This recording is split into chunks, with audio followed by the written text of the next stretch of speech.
transatlantic television network report hackers. This is ATN International News. First, the headlines. Explosion kills cause during rally in Congo. Ethiopia's PM visits Somalia for mutual benefits. EOA passes bill to remove transgender protection. U.S. judge halts Trump's call for mass firing. 47 feared trapped after burst in Himalayas.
South African President Cyril Ramaphosa said on Thursday that he wanted to do a deal with Trump to resolve a dispute over his country's land policy and genocide case against Israel at the World Court.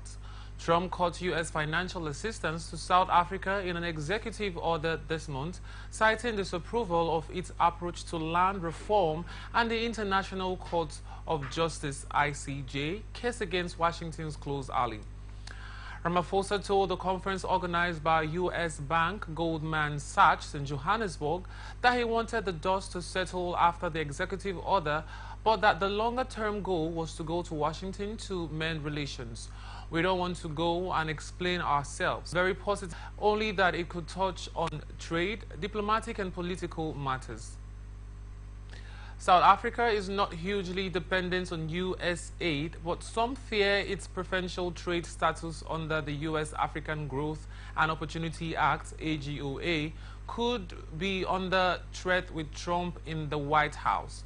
The country tries to project itself as non-aligned in geopolitical conflicts, not tying its interests too closely to was injured Thursday when explosions in the eastern Congo city of Bukavu struck a rally held by leaders of the M23 rebel group, which took control of the city earlier this month. Rebel leaders blamed the bombing on the Democratic Republic of Congo's government and said attackers were among those killed in the blast, with conflict reports blames the attack on unspecified foreign forces. The attack caused 11 deaths and verifications are underway. The author of the attack is among the victims, said Colonel Nanga, leader of the Congo River Alliance, or AFC, which includes the M23. There are 65 injured, 6 of whom are seriously injured and are currently being treated in the operating room. He told reporters that following today's unfortunate incident, we are obliged to react.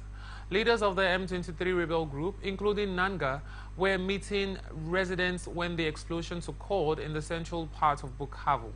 Video and photos shared on social media show the crowd fleeing the mass rally in Bukavu and bloodied bodies on the ground. Ethiopian Prime Minister breakaway Republic Somaliland considers part of its territory. Abiy flew into the Somali capital Thursday as Somali forces Bashu's main roads were closed and vehicular traffic was restricted.